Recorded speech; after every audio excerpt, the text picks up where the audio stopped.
Good morning, children. So you must have been informed that you all have to make a project for subject enrichment on the basis of which the marks will be given and the marks will be sent to the CBSE board में भेजने पड़ेंगे. तो मैं आपको एक project देता हूँ बिल्कुल सिंपल सा, that is draw labeled diagram of human respiratory system.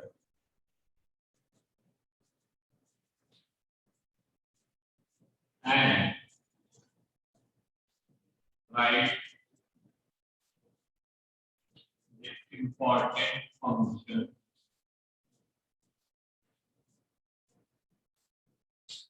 of each organ of it.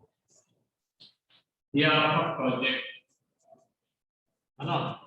आपको बढ़िया वाली शीट के ऊपर you have to draw the label diagram and then from each part you can write the name, that is nostril, nose, nasal passage, pharynx, ठीक है, epiglottis, trachea, bronchi, bronchiole, alveoli, lung and diaphragm.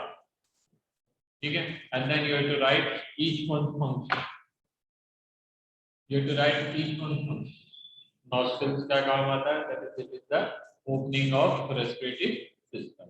ठीक है, nasal passage क्या काम आ रहा है, that it maintains the temperature, it filters the dust particles, the germs, it humidifies the क्या कहते हैं inhaled air, and it also detects the smell. ठीक है, तो वो चार फंक्शन हो गए. इसोफेगस क्या माउथ क्या काम आ रहा है और nasal cavity क्या काम आ रहा है. This helps in speaking and it also helps in alternate case of breathing when the nostrils are clogged. ठीक है, epiglottis prevents the entry of food.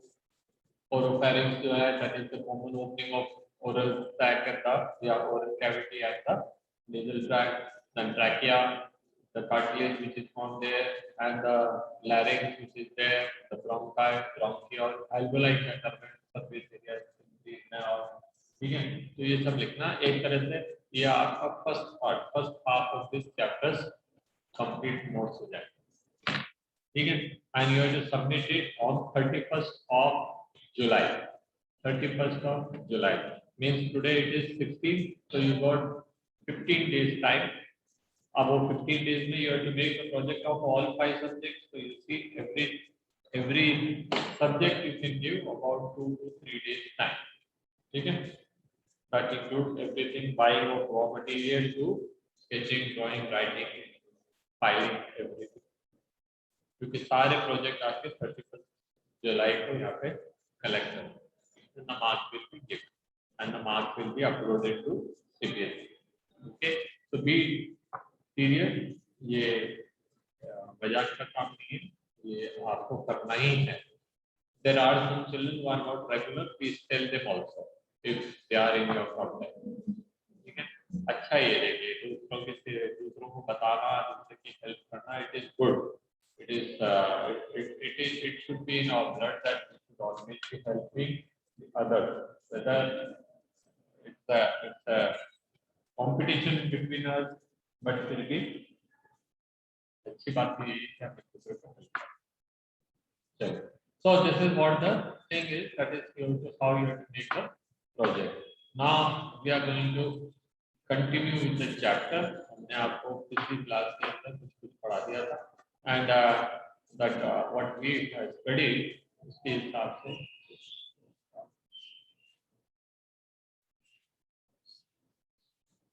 we are studying cell exchange of gases in the lung and exchange of gases in the alveoli. ठीक है, so we know all these things, that is how gases are exchanged in the alveoli. What is the role of alveoli and what we call how the diffusion takes place, what is the partial pressure and all. ये सारी चीजें की आपको जानकारी होनी चाहिए. ठीक है. Similarly, how it is transported to the system tissue and what happens to the tissue, what is the partial pressure of the various gases, the tissues, and etc. etc. Okay, so we are here to share the that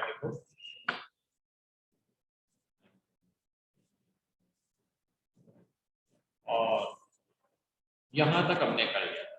अभी आज हमको ये देखना है that is this is you can see a diagram 17.4, a diagram of section of alveoli with a pulmonary capillary. ठीक है, a single capillary. देखिए हमने जब पढ़ रहे थे यहाँ पे तो मैंने आपसे कहा भी था that alveoli is the most suitable organ where the exchange of gases take place in the respiratory system. Respiratory system में nostrils भी है, nostrils भी है, nasal passage भी है, pharynx भी है और oral cavity, that is buccal cavity is also there. तो trachea, tracheal, bronchi, bronchiole, alveoli सब कुछ है, लेकिन exchange of gases are taking place only in the alveoli. Now the question is why is that only exchange of gases taking place only in the alveoli? ये जो 17.4 वाला diagram है that you should learn. ठीक है, ये very important है क्योंकि alveoli के लिए हमने पढ़ा alveoli जो है they are increasing the surface area of the respiratory cavity. वो कितना बढ़ा रहे हैं, लंग्स का सरफेस एरिया वो बढ़ा रहे हैं कितना, ताकि जो कि 80 से लेकर 100 स्क्वायर मीटर तक, ताकि जो भी आपकी टोटल बॉडी की रिक्वायरमेंट है ऑक्सीजन वो आपको मिल सके. यू सी जितने भी लोअर ऑर्गन में their body is so thin, so porous, so क्या कहते हैं suitable for the diffusion, so the gases can immediately exhale. Secondly, those animals are not very active, so whatever is their total requirement of energy that can be fulfilled by the simple diffusion through their body surface. Now suppose मैं human being और मैं 6 feet लंबा हूँ, मैं रफली मान लेता हूँ कि मेरा टोटल सरफेस एरिया बॉडी के ऊपर का आउटसाइड सरफेस एरिया में भी 2 स्क्वायर मीटर. ठीक है, 2 मीटर का बॉडी मान लेते 6 फीट है, लेकिन हम मान लेते क्योंकि ये गड्ढे वड्ढे है यहाँ पर सरफेस एरिया बढ़ जाता है, तो आपने मान लिया कि बॉडी का surface area is 2 square meter, but the 2 square meter body surface area has to fulfill the oxygen demand of trillions and trillions of cells, or rather I can put thousands of trillions of cells. तो वो इतनी सारी sales की oxygen demand कैसे पूरी करेगा, इतनी सारी ऑक्सीजन की सेल की ऑक्सीजन डिमांड वो नहीं कर सकता. And that is why we are not dependent on the body surface, rather we are dependent on the special organ for the exchange of gases, that is called lung. And in the lung also there is alveoli. And in the alveoli what are there? In what 4 ways alveoli become more suitable for the exchange of gases? Pehla, alveoli increases the surface area of the lungs up to 100 square meter. Body का surface area कितना बोला था कि मैंने आपको 2 square metre, और lungs का surface area कितना है 100 स्क्वायर मीटर, मतलब it is increase by almost 50 times. 40 से लेके 50 टाइम्स तक हमारा सरफेस एरिया बढ़ा देती है alveoli. Secondly, the other places the air is not staying back. Suppose the respiratory system we talk about the nostrils, हवा यहाँ रुकती थोड़ी है, या तो अंदर या बाहर. Nasal passage, not air is not staying there, air is just moving. ठीक है, same is trachea, bronchi, bronchiole. Air is staying for some time in alveoli only. वहाँ कम से कम 3 से 4 सेकंड के लिए हवा रुकी रहती है जब तक कि दूसरी ब्रीथिंग नहीं आएगी. तो 2. Point number 3, alveoli are richly covered by or surrounded by a capillary network. ये एक कैपिलरी दिखाइए. मैं अगर आपको नेट पे से ढूंढ करके अगर एक alveoli का डायग्राम दिखाऊं, देखते हैं.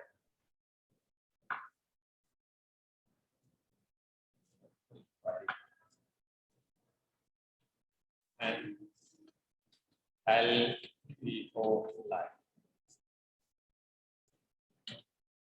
देखते हैं. And then I must share.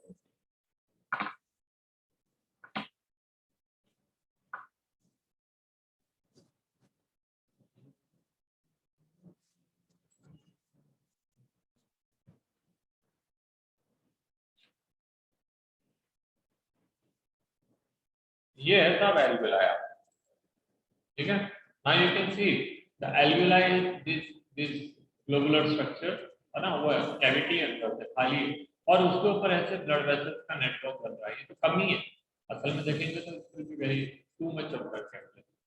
So what happens, it is well surrounded by, तो एक्सचेंज किसके बीच में हो रहा है? Between the alveolar air and the blood.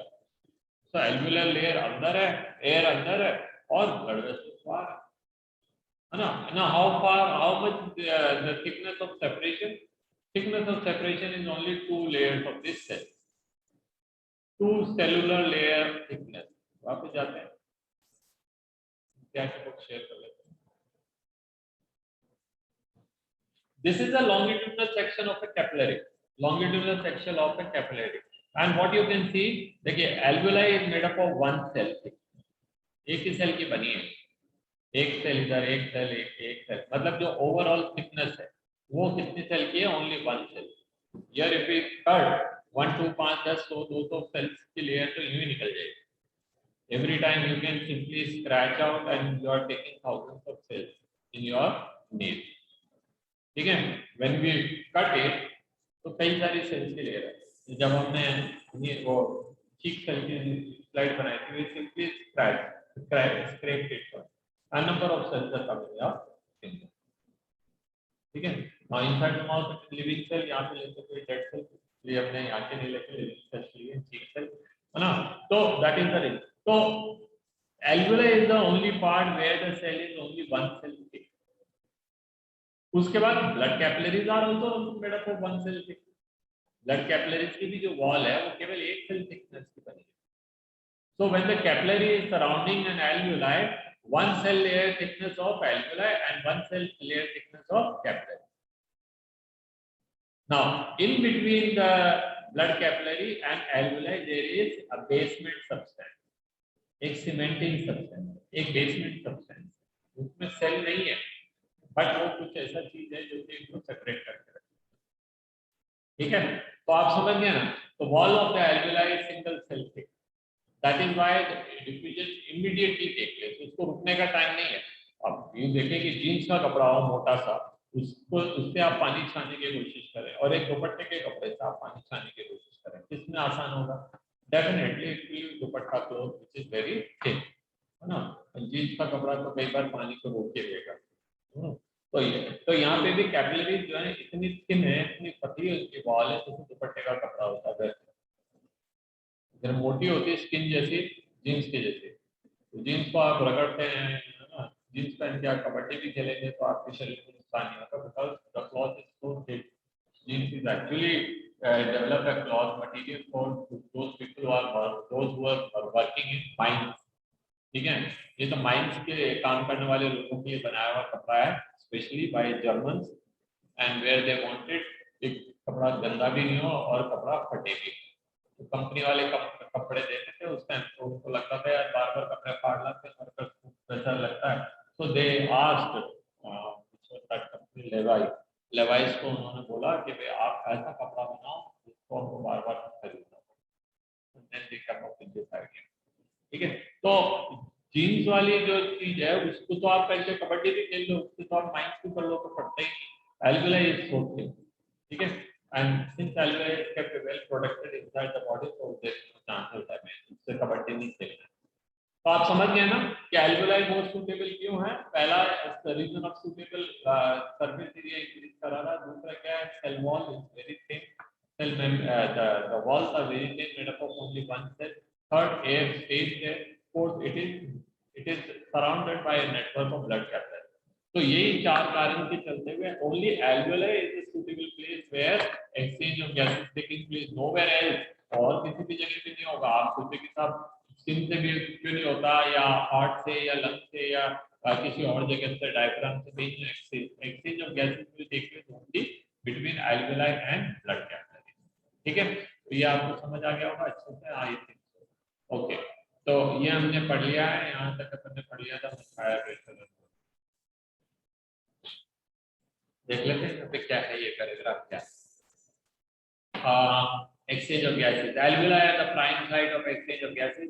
Exchange of gases also occurs between the blood and the tissue. Oxygen, blood and the tissue. Oxygen and carbon dioxide are exchanged in these sites by simple diffusion, mainly based on the pressure and concentration gradient. कि कहाँ पे oxygen ज्यादा, वहां से कहाँ oxygen कम, वहां की तरफ प्रेशर बोल रहे हैं तो पार्शियल प्रेशर भी आता है, ठीक है। तो पार्शियल प्रेशर ऑफ गैसेस कहाँ पे ज्यादा है, या प्रेशर को वो या ग्रेडियंट से। Solubility of the gases as well as the thickness of the membrane involved in the diffusion are also some of the important factors that can grade the diffusion. Now, if the membrane is so, kitna bhi gradient or if the membrane is not allowing for permeation, what will happen? So that is happening with the dead cells. So dead cells जो है, they will not let बाहर कितना भी oxygen अंदर कितना भी oxygen की कमी हो, but the dead cell will not let the gases come in, है ना? So that is also what must remember. Now pressure contribute to an individual gas in a mixture gas is called partial pressure. तो ये air का air pressure हमने पढ़ा था 760 है ना, उसके अंदर ऑक्सीजन कितना एयर है, पूरे एयर के अंदर ऑक्सीजन का हिस्सा कितना है, दैट इज अराउंड 1/5. तो 1/5 ऑफ 760 कितना हुआ, उसको अपन निकाल तो 159 mm ऑफ मर्क्यूरी ऑक्सीजन का पार्शियल, ऐसे दूसरे गैस क्या रहते हैं, तो वो हम निकाल सकते हैं, ठीक है। और उसके बेस पर हमने ये टेबल बनाई थी, yesterday I explained to this table that the air is having partial pressure of oxygen 159 when it goes into alveoli, which is already having some cold air, है ना, which is exhaled air which has got low concentration of oxygen. So when it is mixed with it, the concentration of oxygen or partial pressure of oxygen goes down up to 104 mm of Hg. When the venous blood comes around it, which is having only 40 mm of Hg of oxygen partial pressure, so oxygen moves from 104 to 40, and it enriches it. The blood partial pressure of oxygen, the arterial blood reaches as high as 95. When it goes to tissue where a partial pressure of oxygen is maybe 40, so then oxygen will diffuse from 95 to 40. So it's about as simple. Carbon dioxide की बात करते हैं. Inhaled air is having partial pressure of carbon dioxide 0.3, not 0.03. Okay, remember 0.3. Now, when it goes into the alveoli, which already have a lot of carbon dioxide present in it, so mixing with it, its concentration goes up as high as 40 mm of Hg. When the venous blood comes, it also brings a lot of carbon dioxide, so which is having a partial pressure of 45 mm of Hg. So carbon dioxide will diffuse from 45 to 40. तो ये बढ़ जाएगा और ये घट जाएगा, तो इसके बाद में ये वाला हो जाएगा 45 से हो गया 40, टिश्यूज में भी 45 है, so in return it brings carbon dioxide from tissue to blood. Okay, so this is how it takes place. तो आपको ये याद रखना है ना, तो ये सारी चीजें, gradient of the partial pressure of oxygen ये सब करने पड़ती है। चलिए, डिफ्यूजन ऑफ द मेम्ब्रेन यहाँ से पढ़ाता हूँ। The diffusion of the membrane made up of 3 major layer, है ना, यहाँ पे जो है 3 लेयर कौन सी, एक लेयर एल्वेओलाई की वॉल की है, वन सेल, एक लेयर कैपिलरी की वॉल की है, अनदर सेल, एंड बीच में क्या है, बेसमेंट लेयर, है ना। 3 layers, namely thin squamous epithelium of alveoli, endothelium of एल्वेओलर capillary and basement layer. तो ये 3 लेयर आपको याद रखना है, कुछ पूछा जाएगा कि what are the 3 layer at the alveoli for the exchange of gases. तो आपको लिखना है 1 layer of squamous epithelium of alveoli. मैंने आपसे पहले भी कहा था, lungs are not made up of muscles, lungs are made up of alveoli and alveoli are made up of squamous epithelium. ठीक है ना, lungs में कई muscles नहीं है, तो muscles नहीं है तो lungs कभी भी contract नहीं हो सकता, neither it can expand. Lungs जो है वो passively working under the influence of diaphragm by the change of blood. ठीक है। However, the total thickness is much less than a millimeter. तो ये blood vessel, blood capillaries and basement layer और ये सब मिला के भी 1 मिलीमीटर का भी thickness नहीं, ठीक है। Therefore, all the factors in our body are favorable for the diffusion of oxygen from alveoli to tissue and carbon dioxide from tissues to alveoli. तो ये है ना। Now we come to the most important part. Her part के लिए everything is most important. ठीक है, everything is more important because questions can be picked from any part. ठीक है, तो क्या है important, चाहिए मैंने आपको तो फिर दोबारा से एक याद दिला देता हूँ. Tell all the children that they have to make this project and submit the school only on 31st of July. Time will be informed on your website. आप अपना प्रोसेसिंग शुरू करिए रॉयल का, है ना. टेल ऑल दोस चिल्ड्रन जो absent है आज, जिन्होंने बायो ले रखी है ना, उनको कि भाई वो वीडियो देखें और वहाँ पे उनको इन्फॉर्मेशन मिल जाएगी. They will get all required information in the video. अभी एवरी टाइम है ना, तो अच्छा रहेगा कि वो कर दें. फिर बाद में ना कोई कि सर हमारे पास नंबर ही नहीं आया, मेरा क्या कसूर है यार, आप बच्चों आना चाहिए. ट्रांसपोर्ट ऑफ गैसेज आर, कौन से gases are transported by blood? Only two gases, carbon dioxide and oxygen. Now however nitrogen also goes. कौन रोक सकता है? ब्लड में से डिफ्यूज होकर के एयर में से डिफ्यूज होकर ब्लड में आ गया तो कौन रोक सकता है? भैया आप कहाँ जा रहे हैं? Nitrogen solubility in water is very rare. पर है तो सही ना, मना तो नहीं करा नहीं है. हीमोग्लोबिन में नाइट्रोजन के लिए कोई जगह नहीं है ना. There is no other substance which can carry nitrogen, but a very small amount of nitrogen is still soluble in water. So plasma के वाटर में वो भी चला जाएगा. ठीक है, तो इसलिए but mainly it is oxygen and carbon dioxide. देखिए blood is the medium of transport of oxygen and carbon dioxide. About 97% of oxygen is transported by RBC of the blood. 97%. Because हमने पढ़ा कि वाटर में तो oxygen maximum 3% dissolve हो सकता है. Water में oxygen can dissolve only up to 3%. तो बचा तो हीमोग्लोबिन लेके जाएगा. तो व्हाटएवर में भी तो परसेंटेज, उसका 97 will be carried bye RBC and 3% जो है वो प्लाज्मा में लेके जाएंगे. तो देखिए remaining 3% oxygen is carried dissolve state through the plasma. Now nearly 20-25% of carbon dioxide is transported by the RBC.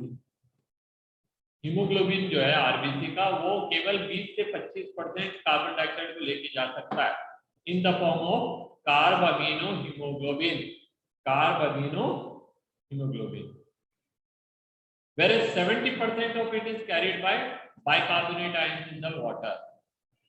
Plasma में जो वाटर है, आरबीसी में जो प्लाज्मा है, वाटर है, साइटोप्लाज्मा है, उसमें चले जाएंगे. कितना? 70%. And around 7% is dissolved in the dissolved state. Bicarbonate state अलग है, dissolved state अलग है, और carbamino haemoglobin around 55%. This bicarbonate के फॉर्म में अराउंड 70%, और बचा कुचा जो है 7%. तो यहाँ 7% लिखा है तो ऑब्वियसली जो हीमोग्लोबिन वाला लिखा है वो 53% होना चाहिए. वो 20 से 25 लिख रखा है ना. तो ये अबाउट 7 है, तो मतलब इट इज नॉट 6 की 7% है. तो ये नाउ वो जो 70% लिखा है वहां पे several enzymes are very important. चलिए हम पढ़ते हैं transport of oxygen. Transport of oxygen आज की तारीख में बहुत ज्यादा जरूरी है आपके लिए जानना, क्योंकि आप में से कईयों के घर में कई सारे जनों को कोरोना हो चुका होगा. Number of people in your family और इन योर नेबरहुड और in your relation must have undergone suffering from corona. तो उन सबके लिए ये एक बहुत बड़ा थ्रेट था ऑक्सीजन. और हमने पढ़ा है वो भागने से ऑक्सीजन कहाँ जा रहे हैं, वहां जा रहे हैं सिलेंडर का. किसी को कोरोना हो गया है, उसको भले ऑक्सीजन की जरूरत है चाहे नहीं है, जा करके मारामारी शुरू, और सारी जान पहचान वालों को, मंत्री को नेताओं को फोन करके सिलेंडर लाकर रख दिया करते हैं. डॉक्टर का जरूरत ही नहीं था आपको, बट यू हैव और पीपल हैव ऑलरेडी क्या कहते हैं गॉट द सिलेंडर और रखे रखा. और यही जरूरत कई लोग ऐसे पाए जिनमें हमारा पैसिव कंट्रीब्यूशन भी हो सकता है अगर हमने ऐसा कुछ किया. हमेशा हम किसी के लिए मर्डर करने के लिए चाकू लेके घूमने जरूरी नहीं है. कई बार हम किसी की इज्जत पलीद कर देते हैं, जिससे कि वो सुसाइड कर सकता है, वो भी उसका कारण हो सकता है. तो उसमें हमारा भी रोल है. कभी हम किसी के बारे में ऐसे कुछ बोल देते हैं, अरे ऐसा हो तो वो बात नहीं, तो एक बार पैसा ले लिया तो देता ही नहीं. आपने ये बोल दिया ना, आपका एक एक्सपीरियंस रहा होगा या आपने किसी से सुना होगा, बट उसको कभी बाजार में कभी जरूर पड़ेगी उधार का सामान लेने के लिए या कुछ और कारण से, people will not give, why, because अरे उसके दोस्त ऐसे बोल रहे हैं, कौन दे उसको। तो मतलब उसकी तकलीफ के अंदर हमारा भी रोल रहेगा, इसलिए please don't spoil, don't take right, है ना, हमें देगा भगवान। ऐसा लिखा है कि आकाश के पक्षियों को दे दो, देखो वो सब होते हैं ना, घूमते हैं ना, काटते हैं, कुछ करते हैं, फिर भी उनको खाने के लिए देता भगवान। तो हम तो पक्षी से ज्यादा बड़े इंपॉर्टेंट थे, तो प्लीज, है ना, इस चीज को ज्यादा ध्यान रखें, भगवान हमारी तो ज्यादा ध्यान रखेंगे। बात करते हैं oxygen, transport of oxygen. Transport of oxygen is one of the most important aspect of respiratory system. आप कितना भी लंग्स बना लो, कुछ भी बना लो, लेकिन ऑक्सीजन तो हीमोग्लोबिन लेके जाएगा ना। ऑक्सीजन हीमोग्लोबिन लेके जाने के 3 फैक्टर्स हैं। How much oxygen will be taken by the blood will depend on 3 factors. क्या है 3 फैक्टर? फर्स्ट, टेम्परेचर, बॉडी का टेम्परेचर क्या है, ठीक है। Second, what is the pH in the lung and in the tissue, जहां पे एक्सचेंज ऑफ गैस करना है वहां का पीएच क्या है, पीएच आप जानते हैं।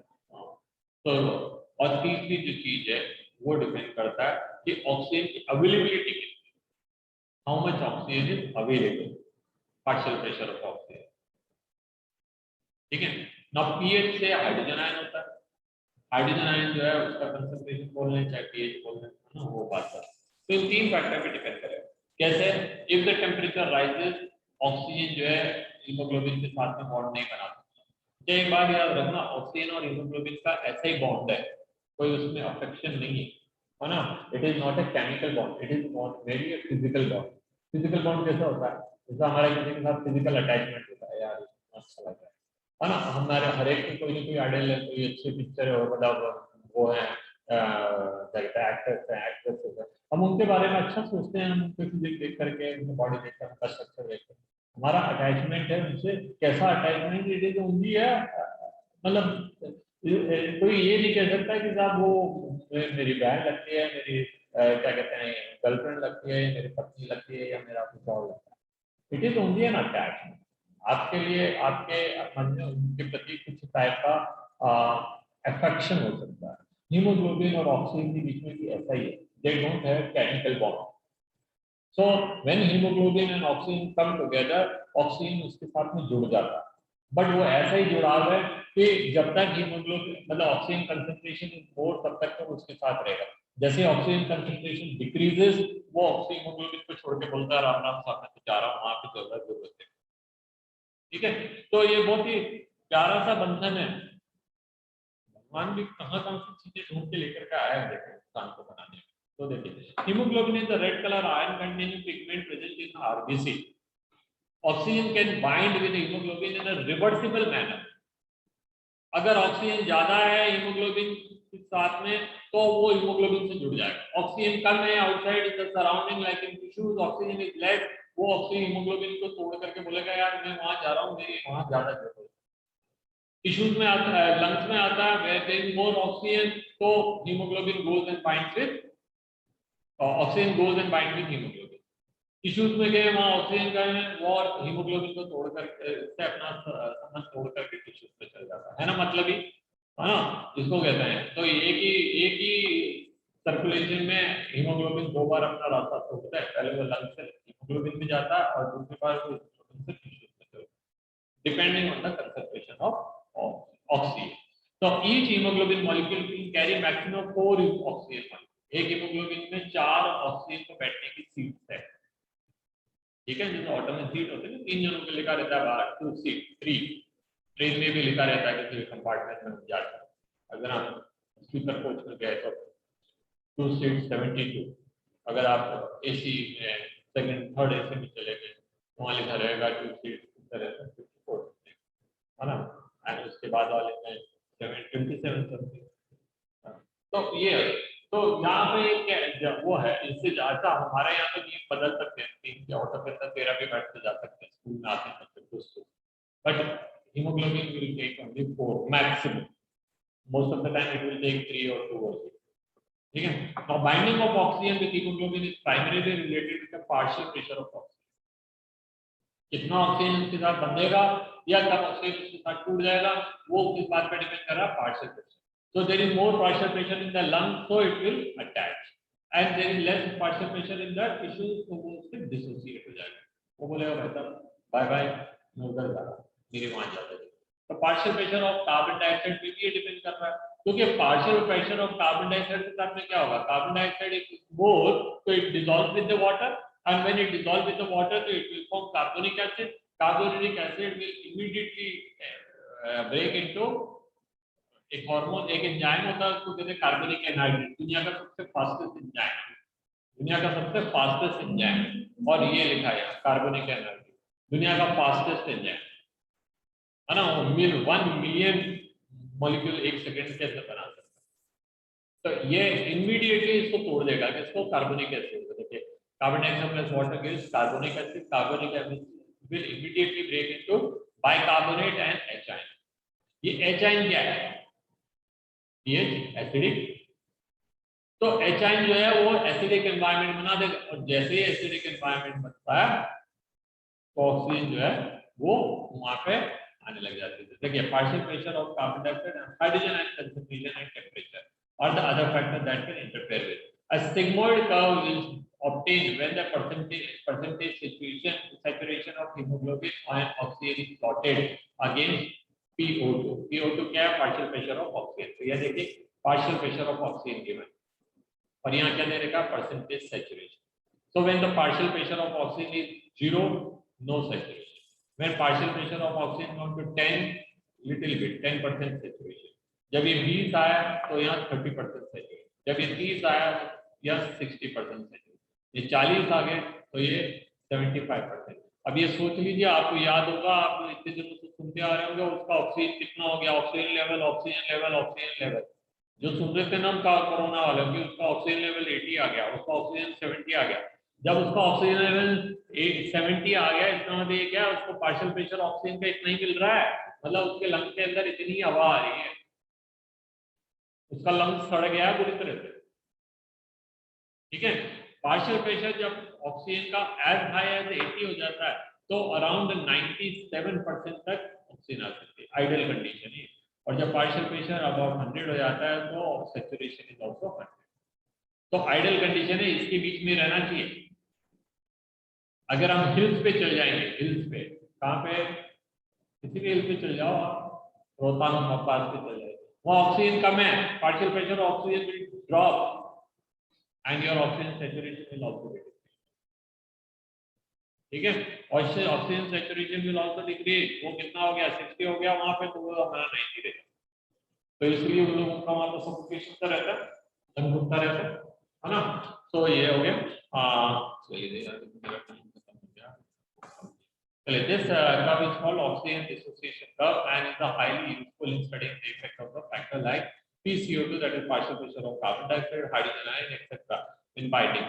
ठीक है, तो अगर ऑक्सीजन का कंसंट्रेशन मतलब कार्बन डाइऑक्साइड का कंसंट्रेशन बढ़ जाएगा तो एचआईन कंसंट्रेशन बढ़ जाएगा, एचआईन कंसंट्रेशन बढ़ जाएगा तो हीमोग्लोबिन के साथ में जो ऑक्सीजन बैठी है, ऑक्सीजन हीमोग्लोबिन पे form, that will start leaving it. ठीक है, so it is a indirect relation. Oxygen level कम हुआ टिश्यू में तो किसका लेवल बढ़ेगा, कार्बन डाइऑक्साइड। कार्बन डाइऑक्साइड का बढ़ेगा तो क्या होगा, बाइकार्बोनेट बनेंगे, बाइकार्बोनेट बनेंगे मतलब कार्बोनिक एसिड बनेगा, that will break into bicarbonate and H ion. H ion is the signal when the H concentration increases, or rather I can put it that is when the pH goes acidic, oxyhemoglobin start dissociating। तो oxyhemoglobin dissociates in 2 reasons, 3 reasons। पहला temperature ज्यादा होगा, oxyhemoglobin टूटने लगेंगे। When pH will be more, pH will be less and H concentration will be more, oxyhemoglobin टूटने लगेंगे। And when partial pressure of oxygen is less, oxyhemoglobin will start breaking। And all 3 condition in the lungs क्या हो रहा है, when the partial pressure of oxygen is more, oxyhemoglobin start forming। When carbon dioxide concentration lungs में कम है, definitely so oxyhemoglobin start making। And when H concentration, because carbon dioxide कम है तो H concentration is also less, so that will also favor। So in the lungs oxygenation take place and in the tissue deoxygenation take place। So I think it is clear to you, है ना। ये factors हैं जिनके बारे में आपको यहाँ पे पढ़ने हैं, टेम्परेचर और। चलिए, तो यहाँ देखते हैं, अच्छा टेम्परेचर भी तो लंग्स में कभी रहेगा ना, क्योंकि लंग्स में कोई फिजिकल केमिकल एक्टिविटी तो हो ही नहीं रही है, मतलब केवल फिजिकल एक्टिविटी हो रही है. So there is no oxidation taking place. Okay. Now, HI consumption, lower temperature. Now, factors that are favorable for the formation of oxyhemoglobin, they are okay. These are the factors जो ऊपर पड़े हैं, और जो उसके dissociation के लिए where is the low PO2 and high CO2 and high HI concentration and high temperature, ये चौथा फैक्टर है. कार्बन डाइऑक्साइड और ऑक्सीजन को अलग अलग कर दिया, हमने एक ही में लिया था. तो the condition are favorable for dissociation, तो वो oxyhemoglobin टूटने लगेगा. Dissociation of oxygen from oxyhemoglobin. This is clearly indicating that oxygen gets bound to hemoglobin in the lung surface and dissociate in the tissue. Okay? In the lung, oxygen is more, carbon dioxide is less, HI concentration is more, less. Okay? And temperature is also less. So ये सारे favorable हैं oxyhemoglobin करने के. In the tissues, oxygen is less, carbon dioxide is more, pH is less, मतलब HI concentration is more and temperature is also more. तो ये सब है dissociation वाले फैक्टर. अभी एक लास्ट लाइन है जो हमने पढ़नी है, that is every 100 ml of oxygenated blood can deliver 5 milliliter of oxygen. आपके अंदर कितना ब्लड है? Around 5 to 5.5 litre. 5 लीटर का एस्टिमेट ले लेते हैं. तो 5 लीटर के अंदर कितने 100 ml हो जाएंगे? 50 ml, है ना? 1 लीटर में 5 नहीं, 1 लीटर में 10, 1 लीटर में 10, तो 5 में कितने हो जाएंगे?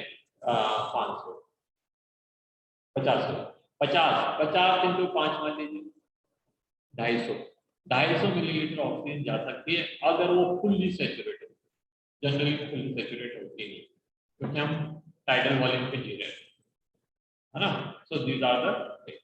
सो in the tomorrow's class will study transport of carbon dioxide and बाकी फैक्टर्स से चैप्टर कंप्लीट करेंगे कल की class. Okay, good day children. Hope you must have attempted the test. किया, अच्छी बात है. नहीं किया, और भी अच्छी बात है. आपको आराम पसंद है, मुझे कौन सा आपको परेशान करना पसंद. तो that's all, you know, and see you in the next class.